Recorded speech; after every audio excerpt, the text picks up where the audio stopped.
கலைஞர் குறித்து தவறான அதான் சொல்லிட்டு பதில அதான் சொல்லிட்டு சாட்டை அரெஸ்ட் பண்ணீங்க துரை அவரை.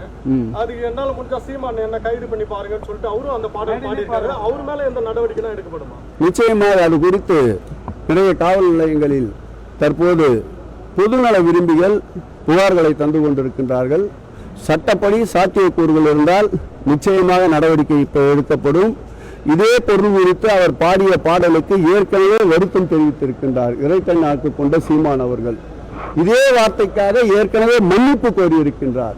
அதே வார்த்தையை திரும்ப பயன்படுத்துகிறார் என்றால் அரசியல் பார்வை அவரை நோக்கி திரும்ப வேண்டும் என்பதற்காக இந்த வார்த்தைகளை பயன்படுத்தி கொண்டிருக்கின்றார்.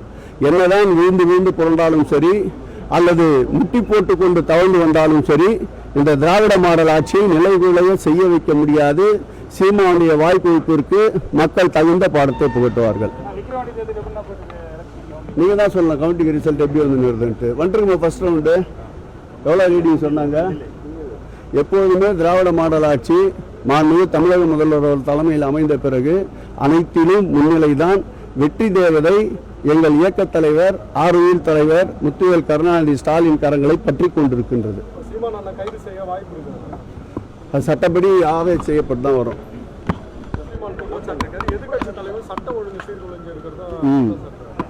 இன்றைய தமிழக அரசியல் களத்தில்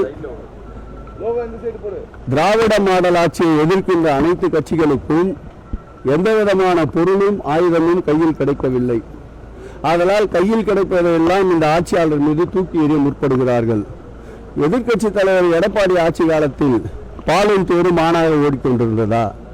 அவருடைய தலைவர் என்று போற்றப்படுகின்ற தலைவருடைய அந்த பங்களாவிலே கொடைநாடு பங்களாவிலே இருக்கின்ற காவலரை கூட காப்பாற்ற முடியாத துப்புக்கட்ட ஆட்சி ஒரு ஆட்சியை நடத்தி கொண்டிருந்த எடப்பாடி பழனிசாமிக்கு சட்டம் ஒழுங்கை பற்றி பேசுவதற்கு எந்த விதமான அருகதையும் இல்லை. சீமானை பொறுத்தளவில் ஏதாவது காய்ஞ்ச மரத்தில் தான் கல்லடிப்படும்.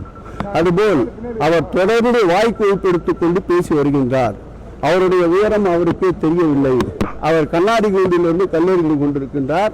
திராவிட முன்னேற்ற கழகம் கற்கோட்டை திரும்ப தாக்க வேண்டும் என்று நினைத்தால் அவர் தாங்க மாட்டார்.